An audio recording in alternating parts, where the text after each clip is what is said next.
We are 1 week away from the fantasy playoffs, and if you are tuning into this episode, odds are you are in a win or go home matchup, or maybe you're close to securing a bye. Regardless, we appreciate you for joining us on this 2023 fantasy football journey, and we are here today to give you the best possible advice to help you win in Week 14. On today's episode of the Regression to the Mean podcast, we are discussing and talking through the top 48 wide receivers for Week 14. I am your host, Shaun Moran, and I am joined by my good friends, my co-hosts, my fellow degenerates, Keegan Thompson and Aidan Haller. Keegan, how are we doing today, man? We're doing good. We're doing good. If you saw the running back episode already, the listeners will know that I've got a new camera, and I'm pretty freaking stoked about it. It feels good to have the viewers be able to see my smug face a little bit more clearly. Just in case you can't see, just make sure you can see right here.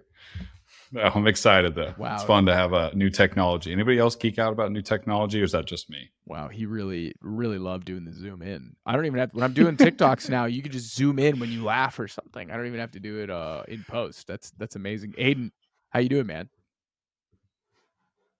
Oh, you are muted. You are muted, you nerd. I think that's the first time that's ever happened to us. You nerd. That might be the first anyone has done that. I feel like a boomer. Can anybody hear me?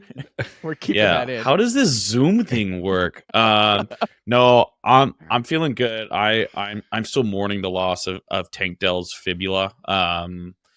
Just on the wide receiver note, like losing Tank Dell and Christian Kirk due to just squashing his nuts in the same week was like pretty brutal on a team that I clinched a bye with. So we're looking at a little lighter going into the playoffs, but it's next man up, and I'm ready to talk receivers. Maybe we got some guys that are gonna fill in for my two fallen soldiers. If you are new to our rankings show, first off, welcome. Don't forget to subscribe to this channel if you like fantasy football content. And secondly, for our ranking show, I have gone ahead and I've ranked the top 48 options at wide receiver, and I've broken them into, I think, like 6 or 7 tiers today. We'll see. We'll get through it. I'm going to take you all through each tier, and I'm going to get Keegan and Aidan's thoughts on specific guys in each specific tier. Each tier is time-stamped, right? So if you are watching this on YouTube, Spotify, Apple, wherever you get your fantasy football content, if you are curious about guys that are maybe fringe wide receiver 2, wide receiver 3s, you can jump to that part in the episode.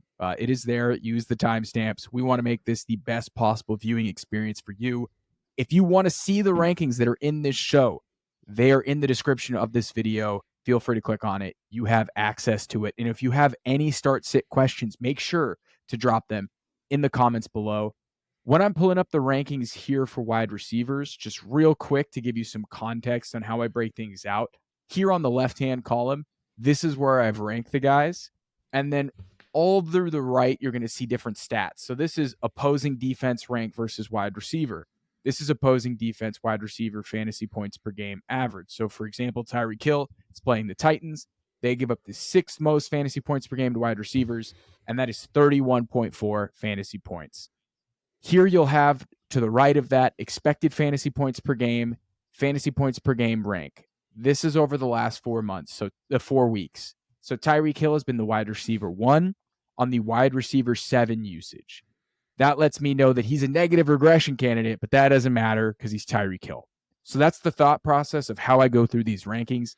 If you have any specific questions, again, drop them in the comments below. We want to make this as accessible as possible for you and give you the best possible edge come Sunday. Guys, any thoughts on that? Are you ready to jump in? I'm ready. Let's do it. All right, boys. Starting with tier 1, we have the Cheetah himself at wide receiver 1. I have CeeDee Lamb at wide receiver 2. Keenan Allen is wide receiver 3. And A.J. Brown is wide receiver 4. Tyreek Hill. Someone asked me today if he was going to break the record in 5 weeks. I hope he does it this Sunday. I hope he gets 500 receiving yards this Sunday. I don't know. Might. I don't know if he will, but I feel pretty good about him scoring 30 points this week. About this against this Tennessee secondary, it's not great. I feel really good about CeeDee Lamb too. This Eagles secondary sucks. It's slow. It's old. Their front's great. Their front is awesome. Their run D is amazing, but it's a pass funnel. So I feel very good about CeeDee Lamb this week as wide receiver 2. I guess I feel kind of crazy here because I've got A.J. Brown 3 spots ahead of expert consensus rankings. On paper, this matchup against the Dallas secondary is kind of tough, but we just watched DK Metcalf go for 37 fantasy points.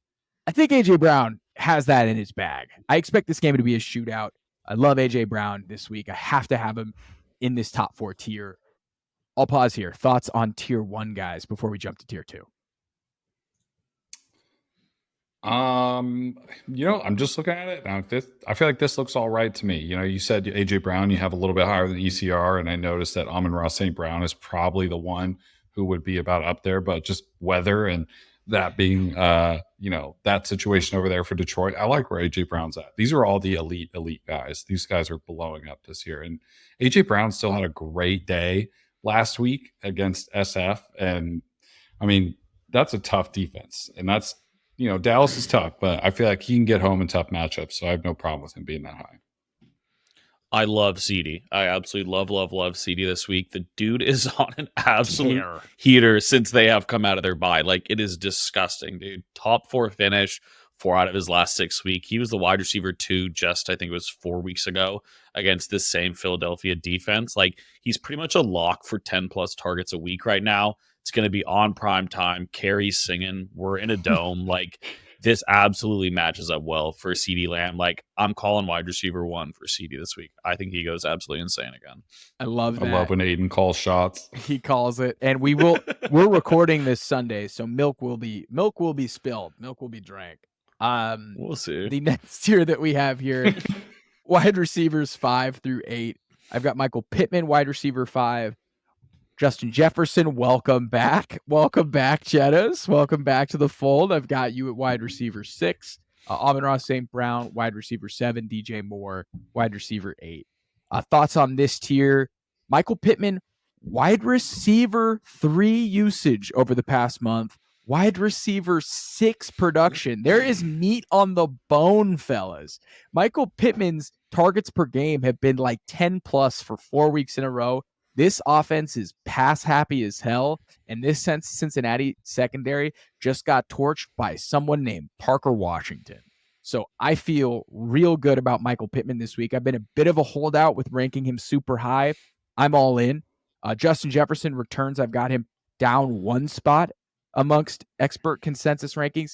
The Raiders just have a bit of a run funnel. And I don't really know what his connection with the Pastronaut is going to be like, considering that he throws the ball 80 times a game to TJ Hawkinson.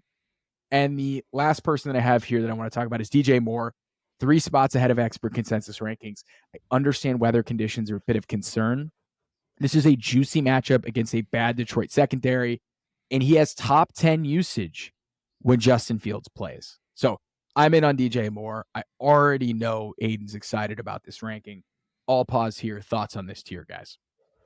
It's so good to see Justin Jefferson back in these ranking sheets. Oh my God, I'm sure he's been missed by everybody in the fantasy community, but it's a good matchup for him specifically. We'll talk about Jordan Addison a little bit later, but Raiders have been a little bit more open to just kind of like letting one wide receiver eat, or like a lead wide receiver, if you will.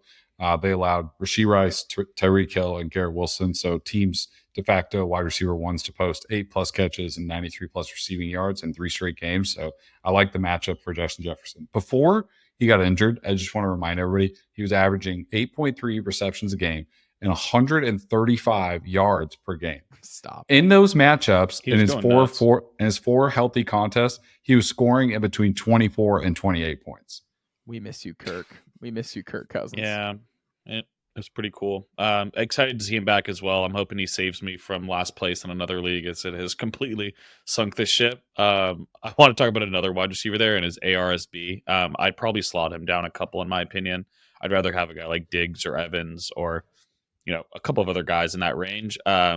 It's probably just Jared Goff's a vegetable in the cold. There's kind of no way around it. It's going to be sub 40 degrees, winds up to 20 miles an hour, potential snow. Like, the guy, like you look at his stats in the cold weather, and it's truly abysmal.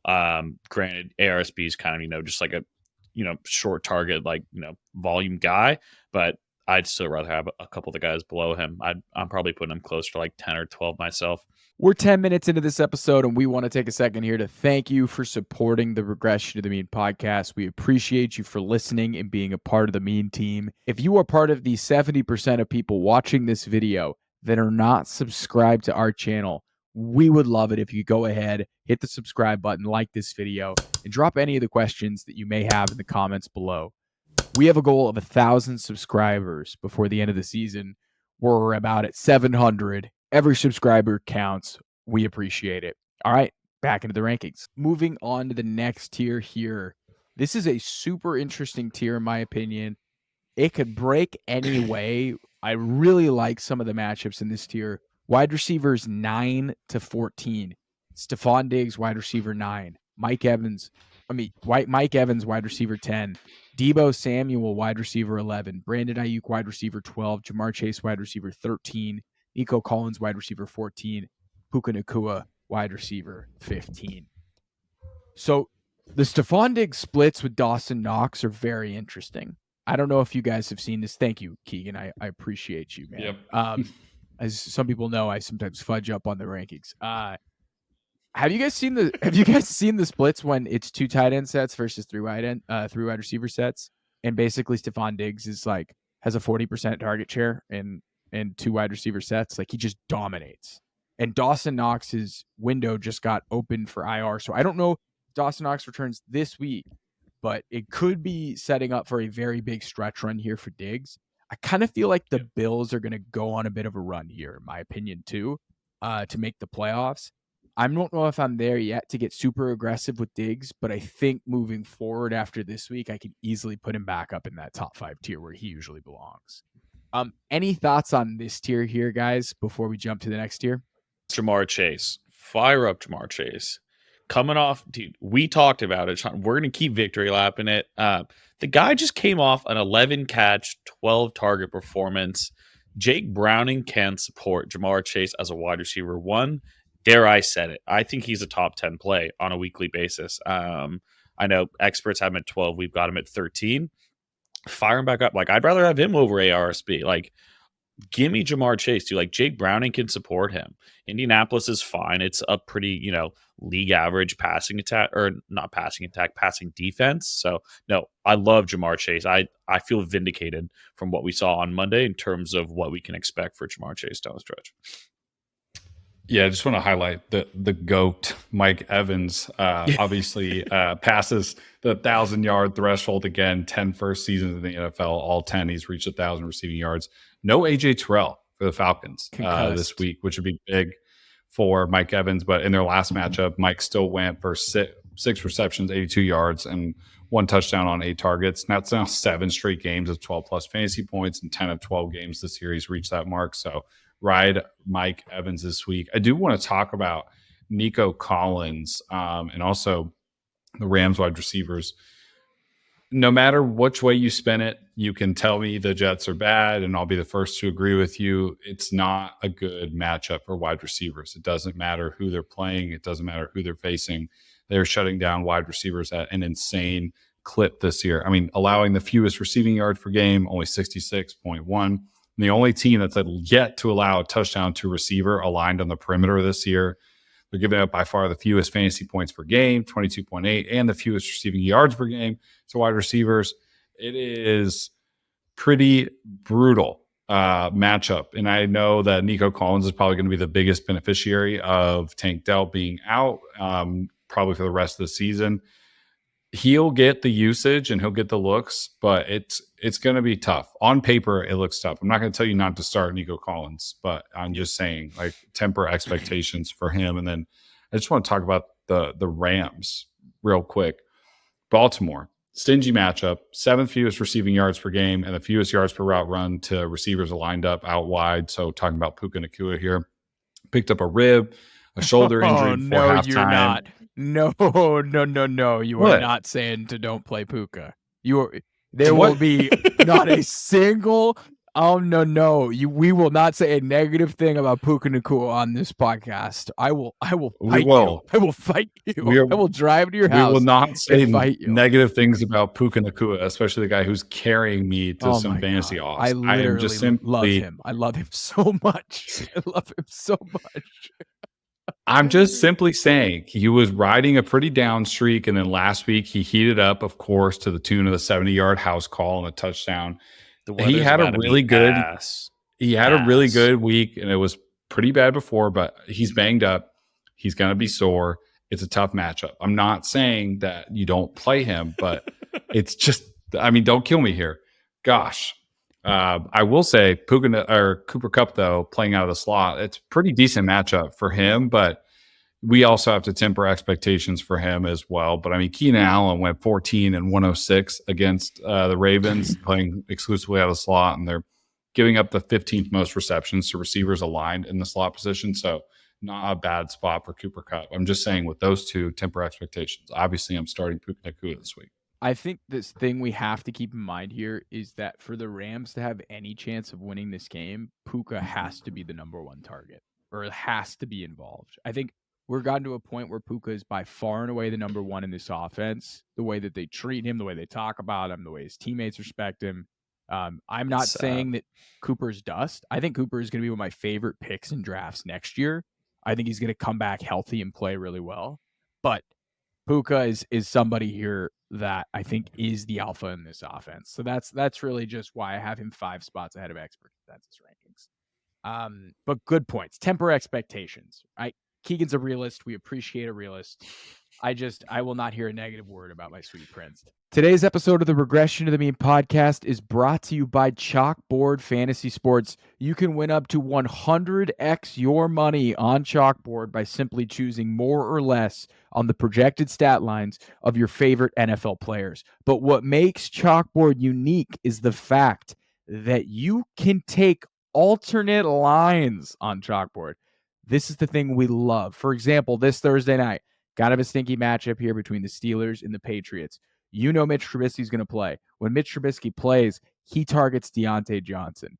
You feel pretty good about Diontae Johnson having a good amount of receiving yardage, but because of the low-scoring nature of this game, because the Patriots have a good defense, you're a little sketched out by 49.5 as Diontae Johnson's line for receiving yards. Well, on Chalkboard, you can take that down to 39.5, and then you can pair that with Ezekiel Elliott over 2.5 receptions. And if you put down $20, you can almost triple your money up to $55. You can sign up for the Chalkboard app in the link in the description of this video, and you can use promo code RTM to double your initial deposit up to $100. Promo code RTM, double your deposit up to $100. All right, let's get back into the rankings. Moving on to the next tier here. Wide receiver 16 through 20, Chris Olave, Jaylen Waddle, DK Metcalf, Davante Adams, DeVonta Smith. Olave, 12th in usage over the past month, 12th in production. Woo! We got another Tony Pollard situation. We wrote it out. We like it. We have finally made it into a place where Olave is playing like the player we thought he would be. Bit of a tough matchup against the Panthers. I think this is a bit misleading. I think it's just the fact that the Panthers are such a bad run defense that teams just run the shit out of the ball on them.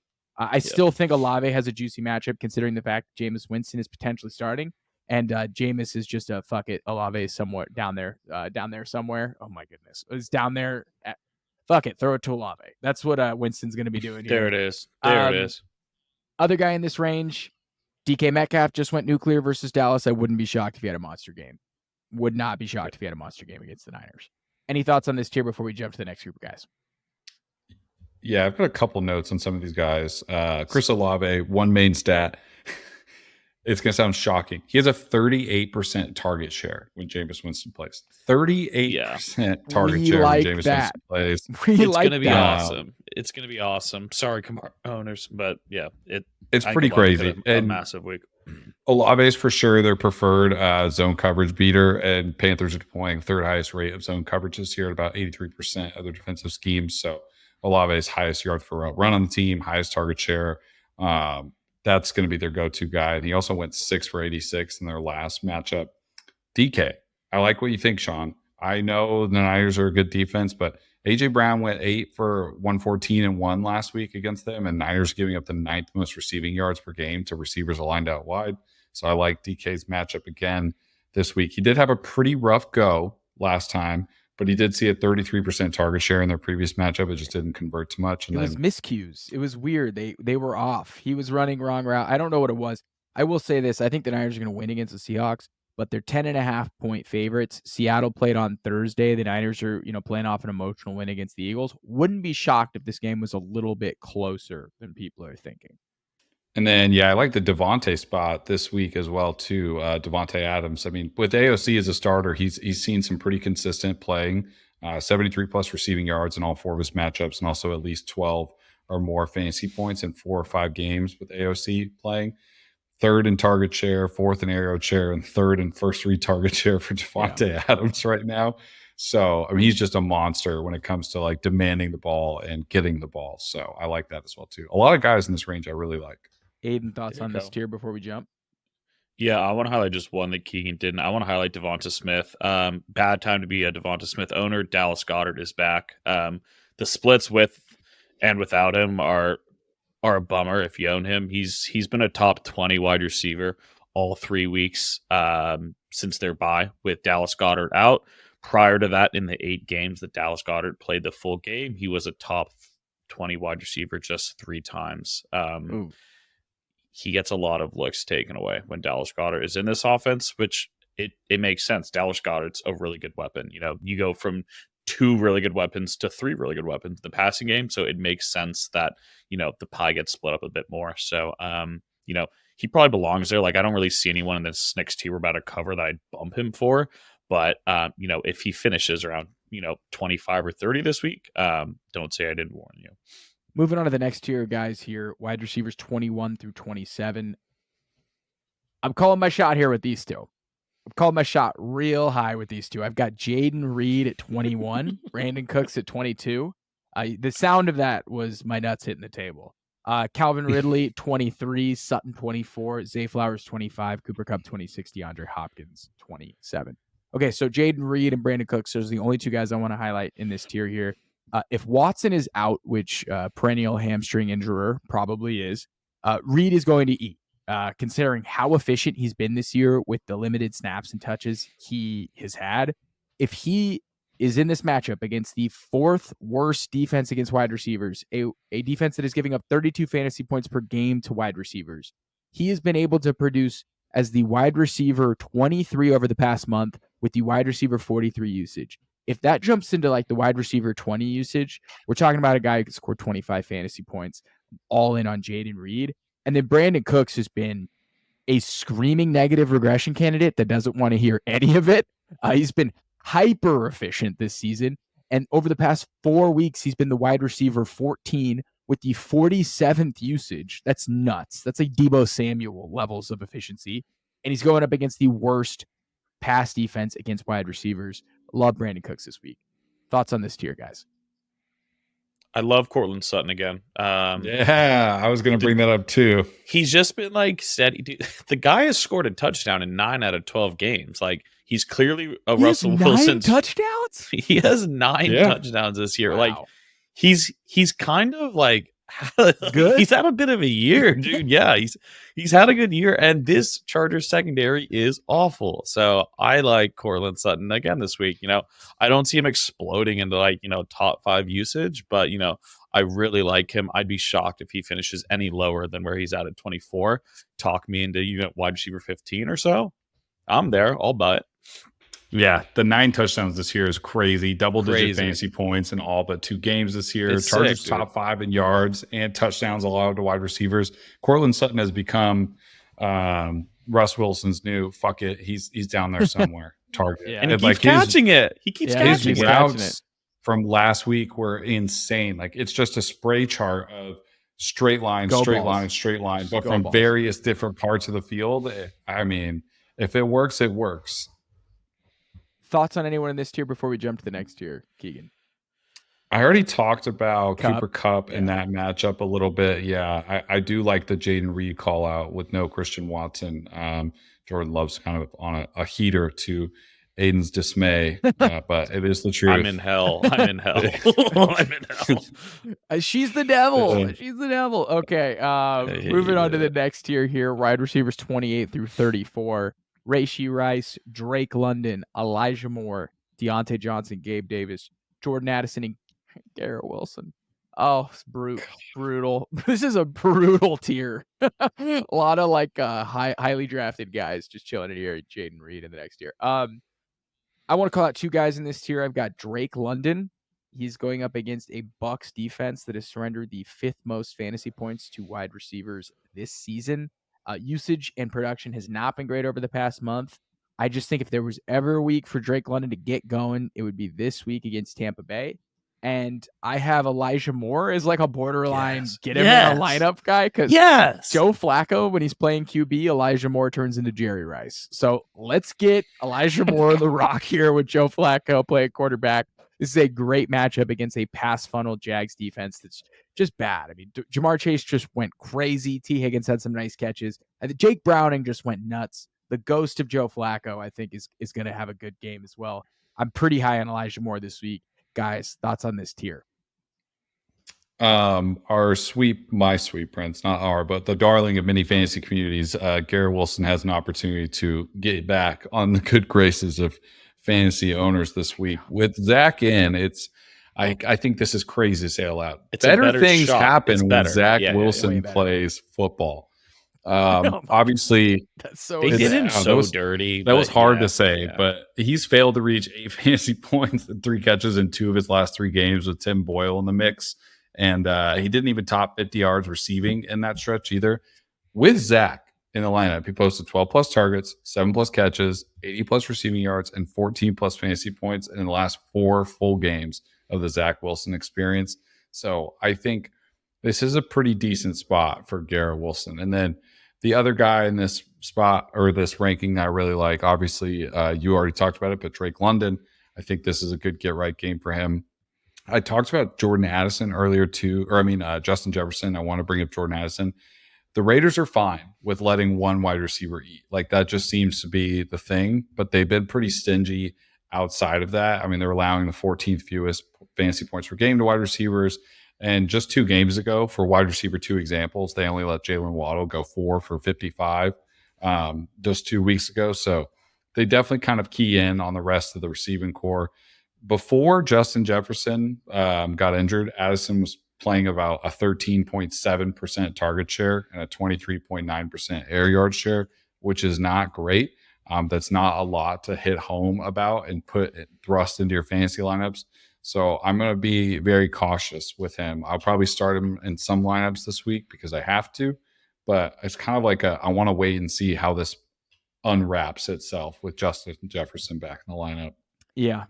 Addison and Wilson are 2 guys that have had really high expected fantasy point usage and really poor production. They are both 27 to 28 spots off their production.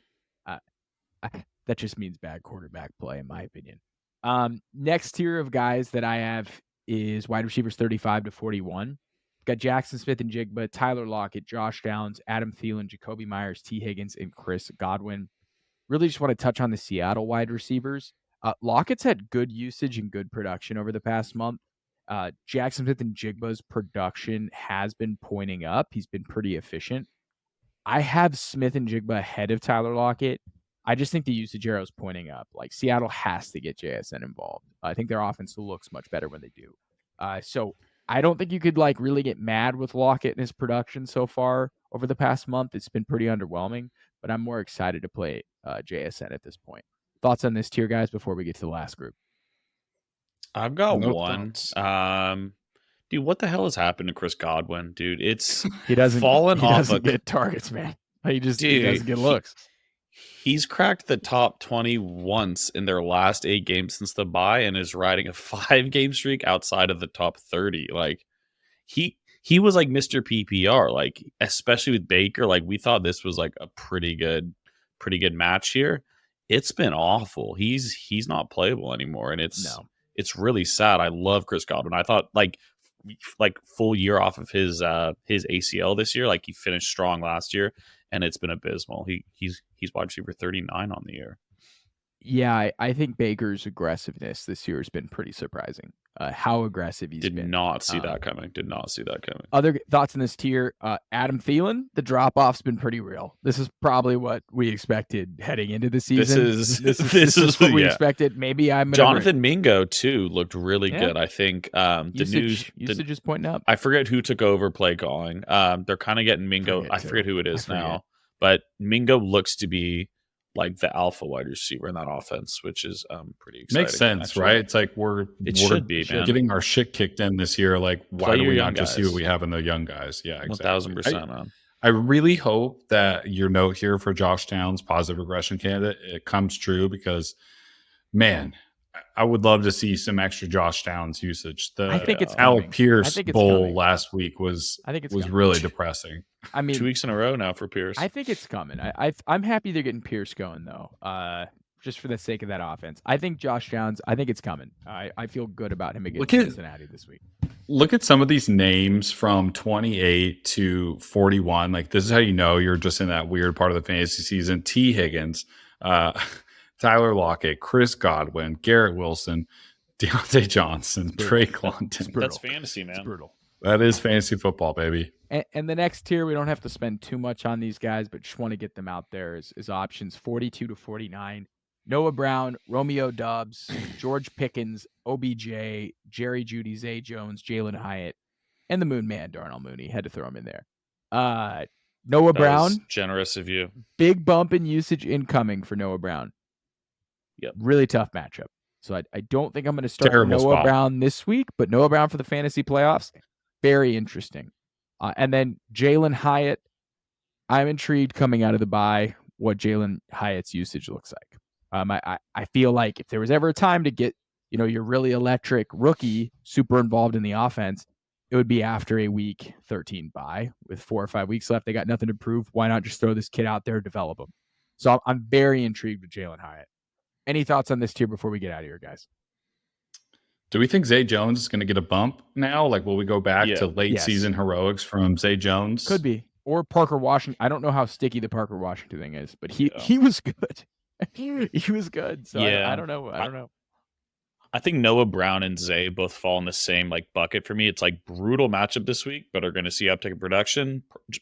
It's probably not going to pay off this week, but could be big playoff darlings. And then I love Jalin Hyatt too. I know we kind of touched on this 1 or 2 weeks ago on waivers. It'd benefit them to get him going out of the bye, kind of like we just talked about Mingo. The guy came off of season highs in every category. So, get him going again. See what you got with him. Noah Brown, Zay Jones, and Jalin Hyatt are great. Let's watch this weekend because somebody might, they all have tough matchups. Like you mentioned, Zay Jones might not be rostered, probably Hyatt not either, but Noah Brown's a guy, he's going to have a tough matchup this week.